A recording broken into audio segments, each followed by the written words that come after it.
Bonjour à tous, ici Schlech Récup et aujourd'hui on se retrouve dans une nouvelle vidéo avec un concept que d'habitude vous aimez plutôt bien sur cette chaîne.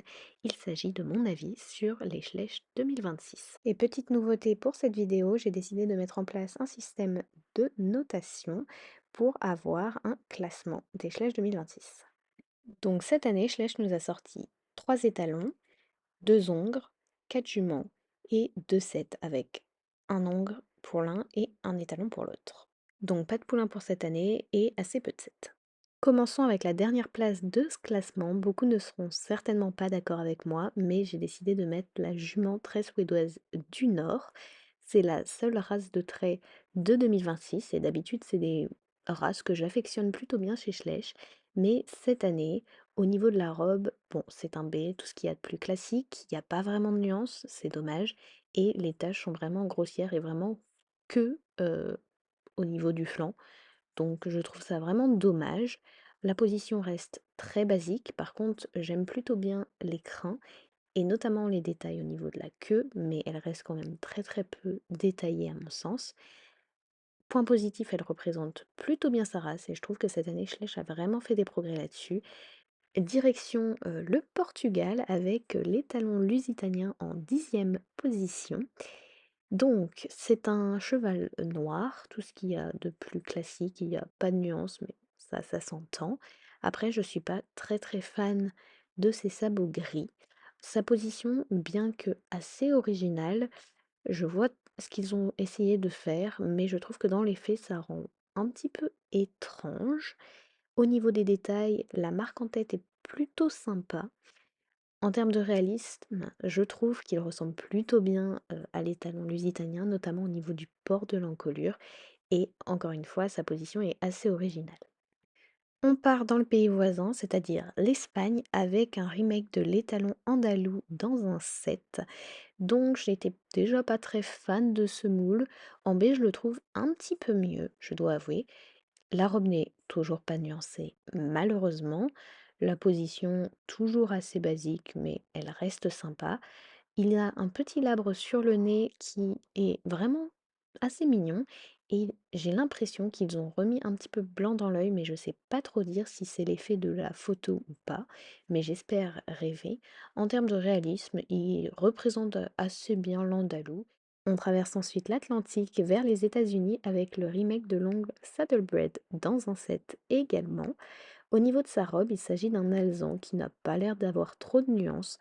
En revanche, ses balsanes sont plutôt bien floutées, j'ai l'impression, avec le reste du corps, ce qui était un problème chez certaines figurines des années précédentes.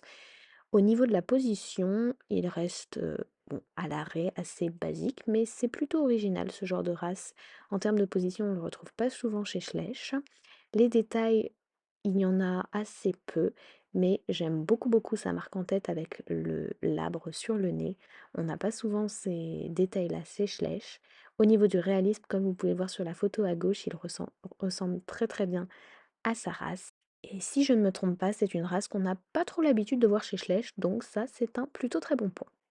En septième position, on retrouve la jument Knallstrupper, donc c'est une race qui vient encore d'Europe, mais du Danemark. Il y a pas mal de races européennes cette année.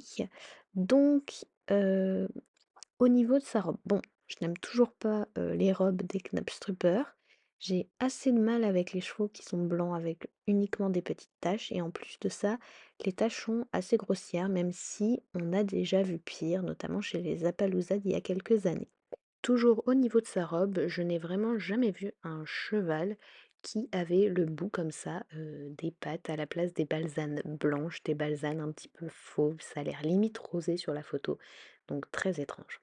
Au niveau de la position, j'aime vraiment bien, son galop, les crins au vent et même le mouvement dans la queue, ça c'est plutôt très, très chouette. Il y a l'air d'y avoir pas mal de détails, que ce soit dans les naseaux, au niveau, des membres, de la queue, de son dégradé et elle est assez réaliste, comme vous pouvez le voir sur la vidéo, même si je pense qu'elle aurait été bien un tout petit peu plus légère. En sixième position, la jument pur sang anglais, qui comme son nom l'indique est une race qui vient d'Angleterre. Au niveau de sa robe, je trouve qu'elle est vraiment pas mal, elle a l'air plutôt nuancée, donc ça c'est un très bon point. Sa position au galop représente très très bien la race, cependant, je préfère les chevaux au galop comme la jument Knabstrupper juste avant. Pour ce qui est des détails, ils sont plutôt sympas. Elle a une marque en tête assez discrète sur la tête et une seule balzane, donc c'est plutôt chouette. Elle représente une nouvelle fois assez bien sa race. Je n'ai trop rien à dire d'autre sur ce moule.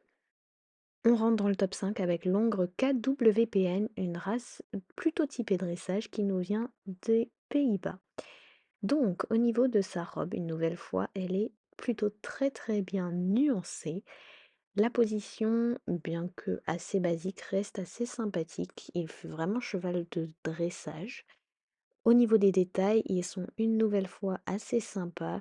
J'aime beaucoup la marque en tête qui est assez originale, comme ça, fine, qui se resserre et avec un petit labre. C'est vraiment un moule très sympathique. Enfin, bien que je n'aime pas les Knabstrupper du point de vue de leur robe, je ne pouvais pas mal classer celui-ci. Même si sa robe, une nouvelle fois, est assez grossière au niveau des taches, je ne peux pas en dire autant de son expression qui est juste incroyable. Il n'y a pas énormément de détails si ce n'est le labre et les oreilles et au niveau de la tête et de son expression, comme je disais.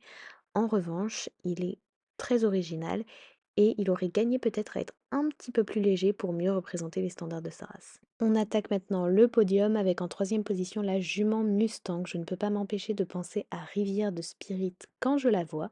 Au niveau de sa robe, c'est donc une Pipalomino avec les crins quand même relativement foncés. J'aime vraiment beaucoup ses taches et notamment sa marque en tête est vraiment chouette. Les belles faces, j'ai pas l'impression qu'on en ait souvent chez Schleich. J'aurais bien aimé par contre qu'elle ait les yeux bleus ou les yeux verrons, ça aurait été sympa en termes d'originalité.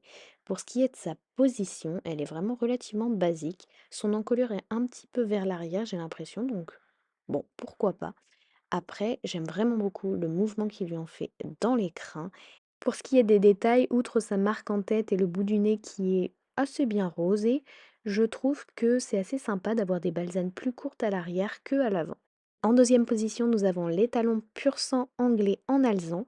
Donc déjà, la robe a l'air plutôt très bien nuancée. Donc ça, c'est très très chouette.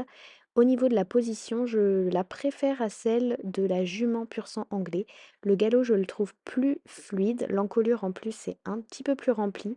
Et il a l'air un petit peu plus rond dans son allure. Donc ça, c'est un petit peu plus esthétique. Au niveau des détails, la marque en tête est sympa, même si le losange est un petit peu trop symétrique à mon goût. Et j'aime bien le fait qu'il ait 3 balsanes sur 4, ça c'est plutôt chouette. Certains l'auront déjà deviné, mais la première place revient à l'étalon Mustang. Je ne peux pas m'empêcher de penser à Spirit quand je le vois, mais ça c'est pas très étonnant. Au niveau de sa robe, il s'agit d'un Isabelle. Je trouve la robe vraiment bien nuancée. J'espère juste qu'elle ne ressortira pas trop jaune en magasin. La raie de mulet a l'air assez flouté, donc ça c'est plutôt chouette. Il y a pas de grosses démarcations comme on a pu déjà le voir.